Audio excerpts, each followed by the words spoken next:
My fiancé announced, "I want a polyamorous family, open marriage, multiple partners, the works." After 3 years together, I responded, "That's a big change." Then I told her I'm monogamous and that's not negotiable. When she gave me an ultimatum, polyamory or we're done, and I chose done, she panicked, realizing she just ended an engagement over a fantasy she'd seen on TikTok. I, 32 male, was looking at apartments online when my fiancée Rachel, 29, walked into the living room with that look. You know the one. The "I've been thinking" look that's never followed by good news. We'd been together 3 years, engaged for 6 months. Wedding was planned, deposits paid, invites ordered. Everything was moving forward exactly as planned. "We need to have a serious conversation about our relationship structure," she said. I looked up from my laptop. "Okay, what's going on?" She sat down, not next to me on the couch, across from me in the chair. Already bad. I've been doing a lot of self-discovery work lately, reading, learning, watching educational content, and I need to tell you something important about who I am.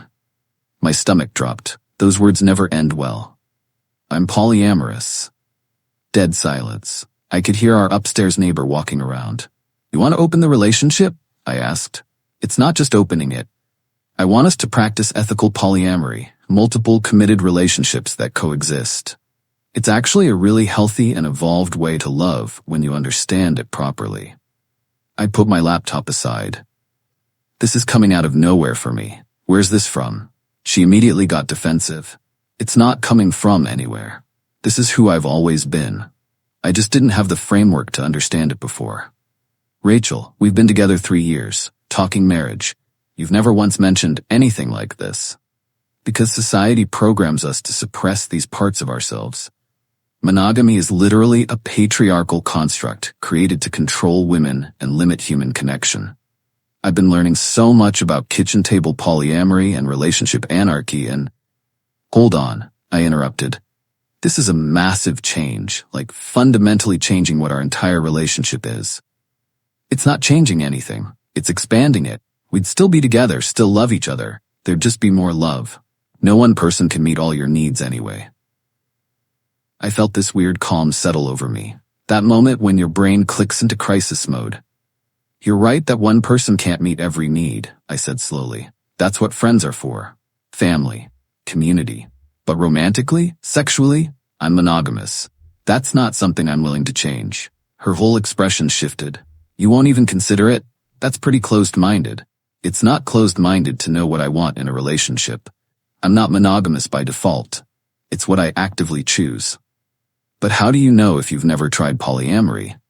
You might love it. How do you know you're poly if you've never actually practiced it? We've been monogamous for 3 years. She stood up, started pacing. "This is exactly the resistance I was worried about. You're trying to control how I love people. Saying I need monogamy isn't controlling you. It's stating what I need to be in this relationship. You can love however you want, but I get to decide what kind of relationship I'm in. So you're just shutting this down? Won't even think about it?" Think about what? You're asking me to fundamentally change my relationship values. That's not a small request. She grabbed her phone, pulled something up. "Look, I follow these polyamory educators on TikTok and Instagram. They talk about how, if your partner refuses to even consider ethical non-monogamy, that's a red flag. It means they don't actually care about your happiness or growth." I stood up too. "Or it means we're incompatible in a really fundamental way." We're not incompatible, we're perfect together. You just need to evolve past outdated relationship structures. I don't think monogamy is outdated. It works for millions of people. It works for me. She went quiet. Then, "I can't be monogamous anymore. I need this to be happy." Okay, that's all you have to say? What do you want me to say? You're telling me you need something I can't give you. That sucks for both of us, but it is what it is. So you're choosing monogamy over me? Over 3 years together? That one stung. You're choosing polyamory over me. It's the same thing, Rachel. No, it's not the same. I'm asking you to grow with me. You're just being rigid and refusing to change. Asking someone to change their core relationship needs isn't growth. It's incompatibility. Her voice got louder. If you actually loved me, you'd at least try. If you actually loved me, you wouldn't ask me to. We just stared at each other. The relationship was ending in real time and we both knew it. Finally, she said, "Then I guess we're done. I'm not going to suppress who I am for anyone. I'm not asking you to suppress anything. I'm just saying I can't be in that kind of relationship." "Fine, then it's over." She went to the bedroom. I sat back down, completely numb. 20 minutes ago I was looking at apartments for our future. Now my engagement was over. She came back out with an overnight bag. Lighter now, like she'd already processed it. "I'll stay at Whitney's tonight. We can figure out the apartment and stuff later." "Sure. Obviously the wedding's canceled. I'll call my parents tomorrow." "Okay." She grabbed her keys, stopped at the door. "You know, this really shows who you are. I thought you were different, more evolved." I didn't say anything. She left. I sat there for probably 2 hours just staring at nothing. Then I called my best friend Connor. "What's up, man? Rachel just broke up with me." "What? Dude, what happened?" I gave him the whole story. He was quiet for a bit. "Wait, she got into polyamory from TikTok and ended your engagement over it?" "Basically, yeah." "That's insane. How are you holding up?" "Honestly, I have no idea yet." The next day, my phone started buzzing. "Rachel. Hey, can we talk? I think we both got too emotional last night." I didn't respond right away. Needed time to think. "Sure. What's up? I don't think we need to break up. We just need better communication." "About what?" "You want polyamory? I want monogamy. That's not a communication issue. But maybe we can compromise? Like we could start slow? You'd know about my other partners, but maybe not meet them right away?" I read that text 3 times. That's not a compromise. That's just you being poly while I'm monogamous and supposed to be okay with it. You're being really unreasonable right now. How is knowing what I want unreasonable? My therapist literally said you're showing controlling behaviors by refusing to explore my needs. Your therapist said that? Or you told her a version of events and that's what you heard? Same thing. It's really not. She called. I let it ring. She called again. I picked up the 3rd time. "Why are you avoiding me?" "I'm not avoiding you. I'm processing the fact that you ended our relationship last night. That's why we need to talk. I've been thinking too, and I keep coming back to the same thing. We want fundamentally different relationships. That's not something we can compromise on." "Yes, we can. If you just opened your mind even a little." My mind is open to monogamy with someone who actually wants that too. Oh my God, you're so brainwashed by Disney movies and romance novels, and you're brainwashed by TikTok content creators apparently. That's not fair. Neither is asking me to change everything about how I do relationships because you spent a few weeks on social media. It wasn't just social media. I've been reading books, following actual researchers. For how long, Rachel? Silence. How long have you been researching polyamory? About a month and a half. I couldn't help it. I laughed. 6 weeks. We've been together 3 years, planning a marriage, but 6 weeks of poly content and suddenly you can't be monogamous anymore? Stop mocking me. I'm not mocking you. I'm pointing out that this seems really sudden, like maybe you're caught up in the excitement of something new, not discovering your core identity. You don't get to tell me who I am. You're absolutely right, but I get to decide if that's compatible with me, and it's not. She hung up. Seconds later, my phone buzzed. I want my stuff from the apartment this weekend. Okay, Saturday work? Fine. Update 1: Saturday comes around. Rachel shows up with her best friend Whitney and her mom Diane. Great, an audience. I'd already boxed everything up, made it easy, just sitting in the living room waiting. Diane walks in first, sees me, and her face does that thing. I cannot believe you're doing this to her. Hi Diane, good to see you too. She comes to you with her authentic feelings, trying to grow, and you just slam the door in her face? She told me she wants to date multiple people. I said I want monogamy. Those aren't compatible. Marriage is about compromise. We're not married, and some things aren't compromisable. Whitney jumps in. Do you even know that polyamorous couples actually have lower divorce rates? It's scientifically proven to be healthier. Cool. They should all date each other then. Rachel walks in, won't look at me, starts checking boxes. Is everything here? Everything I could find. If I miss something, let me know. Diane's on a roll now. You realize you're throwing away a beautiful relationship because you're too insecure to share? I'm not insecure. I'm monogamous. Those aren't the same thing. They're exactly the same thing. You're threatened by the idea of her with another man. Yeah, that's literally what monogamy is. Being exclusive. That's the entire point. Rachel finally speaks. Can we not do this here? But Whitney's going. You're really gonna throw away a whole wedding over this? She ended it. I just didn't beg her to stay. Because you don't actually love her. I looked at Rachel. Is that what you think? She chewed her lip, didn't answer right away. Then, I think if you loved me enough, you'd at least try. And I think if you loved me enough, you wouldn't ask me to. Diane scoffed. Selfish. Absolutely selfish. They loaded her stuff. 3 trips to the car. The whole time, Diane and Whitney kept making little comments under their breath. I just stood there and took it. As they're leaving, Rachel turns back one more time. You're really okay with this? Just throwing away 3 years? No, I'm not okay with it at all, but I'm also not going to pretend to be someone I'm not just to keep the peace. So polyamory would make you that miserable? Yes. Would monogamy make you that miserable? She hesitated. I don't think I can do it anymore. Not after learning what I've learned. Then yeah, we're done. They leave. The apartment is suddenly way too quiet. I sit on the couch and let myself actually feel everything. The loss, the confusion, the relief that it's over. My phone buzzes an hour later. Whitney.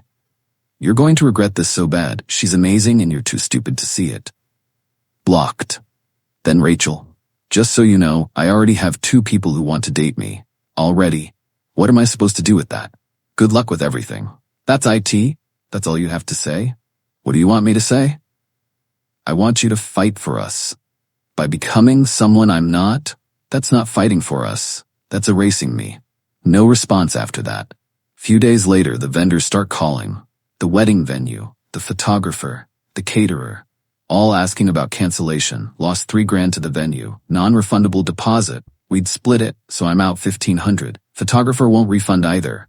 Another $800 gone. Caterer was slightly more reasonable, gave back half. Still lost $600.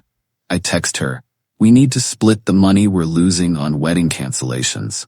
Why should I have to pay anything? You're the one who wouldn't compromise. You're the one who ended the relationship. Because you forced my hand. I call her. She actually picks up. I didn't force anything, Rachel. You gave me an ultimatum, polyamory or break up. I chose break up, that's on you. You could have just tried it. Tried something I fundamentally don't want. How is that reasonable? So I'm supposed to pay thousands of dollars because you're closed-minded. You're supposed to pay for half the deposits we both agreed to when we planned this wedding. That's how it works. I don't have that money right now. I had to put deposits down on a new apartment. Then we figure out a payment plan, but I'm not eating $4,000 in wedding costs by myself when we both made those commitments. This is exactly why we broke up. You care more about money and logistics than actual feelings. My feelings are hurt too, Rachel, but that doesn't make the vendors go away. Figure it out yourself. She hangs up. I forward her all the cancellation emails and Venmo request her for her half. She ignores it. My mom calls a few days later. Hi honey, I heard about the breakup. Are you doing okay? I'm hanging in there, Mom. Diane called me. Oh God. What'd she say? That you broke Rachel's heart by being controlling and refusing to let her live authentically or some nonsense. That's not what happened. I know that, sweetie. I told her if Rachel wanted to date multiple people, she should have figured that out before accepting a ring. She didn't like that very much. I actually smiled. Thanks, Mom. But really, are you okay? 3 years is a long time. I don't know. It's weird. I'm sad it's over, but I also feel like I avoided something way worse down the line. That's probably true. You're allowed to feel both things. After we hang up, I feel slightly better. At least someone gets it. Then the mail comes. Wedding invitation samples we'd ordered. Before everything exploded. Together with their families, my name and Rachel's last name joyfully invite you. Straight into recycling. That night, I'm seeing someone now. Seriously. His name is Trevor. Thought you should know. It's been 2 weeks since the breakup. Okay. That's all you have to say? Congratulations? I want you to care. I do care. I care that you're apparently totally fine 2 weeks after ending a 3-year relationship. Makes me wonder if this poly thing was really about already having someone waiting. How dare you? Trevor and I connected after the breakup. Sure, You're such a jerk. You texted me to announce you're dating someone. What kind of response were you expecting? No reply, but an hour later she posts a photo with Trevor on Instagram. Super cozy. Caption, when someone finally gets you, # new beginnings. I mute her on everything. Should have done that sooner. Update 2. So Trevor didn't work out. Shocking, right? Rachel posts this vague thing about people who claim to understand polyamory but can't actually handle it, and suddenly she's single again. Then, hey, can we meet for coffee? Why? I just want to talk, please. Against every instinct, fine. When? We meet at a coffee shop, neutral ground. She looks exhausted. Thanks for meeting me. What's going on, Rachel? I've been doing a lot of thinking, about us, about what happened. Okay, and I think maybe I was too hasty about the whole poly thing. I just look at her, like I still think I'm poly. But maybe we could have figured something out, some kind of compromise. We already talked about this, there's no compromise between poly and mono. But what if we did like a don't ask, don't tell thing? I do my thing, you do yours, we stay together? That's still polyamory, Rachel, and I'd still be miserable. You don't know that. Yes, I do, because I know myself. This isn't new information about who I am. She tears up. I miss you. I miss what we had. I miss it too. But that version of you wanted monogamy. This version doesn't. I could try. We could go to couples therapy. You literally gave me an ultimatum. Accept polyamory or we're done. I chose done. You don't get to take that back now that Trevor bailed. This isn't about Trevor, isn't it? You were totally fine with the breakup when you had him. He's gone and suddenly you want to compromise? She wipes her eyes. That's not fair. Neither was blowing up our engagement over something you learned about on TikTok last month. It wasn't just TikTok. You're right, 6 weeks of research. My bad. Why do you keep throwing that in my face? Because you ended 3 years in a wedding over content you consumed for a month and a half. People are staring. She lowers her voice. I made a mistake, okay? I'm admitting it. What mistake? Wanting to be poly or giving me an ultimatum? Both? Rachel, you can't take this back. You told me I wasn't enough for you, that you needed multiple partners, that monogamy was a patriarchal construct. Those words don't just disappear. People change. People realize they made mistakes. In 6 weeks? You've changed your entire identity back in 6 weeks? Silence. Look, I say, softer. I think you got caught up in something. Some algorithm fed you content that made everything seem wrong with what we had. Maybe there's truth in there for you. Maybe you really are poly, but you don't get to use me as a backup plan while you figure it out. That's not what this is. Then what is it? It's me realizing I screwed up and wanting to fix it. Fix it how? By going back to monogamy? Would that actually make you happy? She doesn't answer right away. That tells me everything. I don't know. Maybe if we really worked on it? That's not a foundation for a marriage. That's settling. Why are you being so stubborn? Because I don't want to be someone's compromise. I want to be with someone who genuinely wants the same kind of relationship I do. Not someone trying it on like shoes to see if it fits. She starts really crying now. I don't know what I want anymore. I know. And that's okay, but you can't expect me to wait around while you figure it out.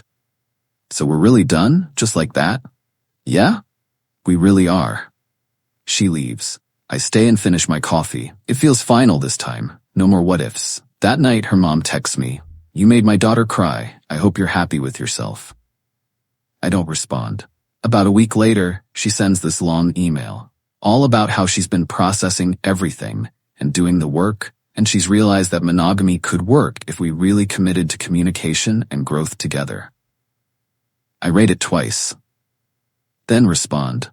Rachel, I appreciate you reaching out, but I've thought about this a lot too, the way this ended, with you saying you couldn't be monogamous anymore, that you needed polyamory. I can't come back from that. Even if you've changed your mind now, I'll always wonder if you're settling, or if 6 months from now you'll want to open things again. I can't build a marriage on that foundation. I really do wish you well, but I need to move forward. Her response, you're giving up on us. You gave up on us when you issued that ultimatum. I'm just accepting what you decided. That was the last message between us. Final update. It's been about 3 months total now. I'm doing all right. Not amazing, not terrible. Just all right. The apartment feels less empty. Got some new furniture, rearranged things, started cooking actual meals instead of takeout, seen friends more, went on a couple dates. Nothing serious yet, but it's nice to meet people who aren't trying to fundamentally restructure my relationship philosophy. Connor asked me last week if I regretted not trying poly for her. Nah, I said. I regret not seeing the signs sooner that we wanted different things, but I don't regret being honest about what I need. Heard through mutual friends that Rachel's still dating around, still calling herself poly. Good for her, honestly. Hope she finds what she's looking for. The wedding deposits still sting, $2,000 down the drain. But better than committing to something that would have made me miserable long term. Someone asked on one of my posts if I'm against polyamory. I'm not. I'm against being pressured into relationship structures that don't work for me. If it works for other people, genuinely good for them. It doesn't work for me. That's allowed. Still processing everything. Honestly, 3 years is a long time to just walk away from, but I'm getting there. Rachel texted last week, just, hope you're doing well. Didn't respond. There's nothing left to say, just moving forward. One day at a time.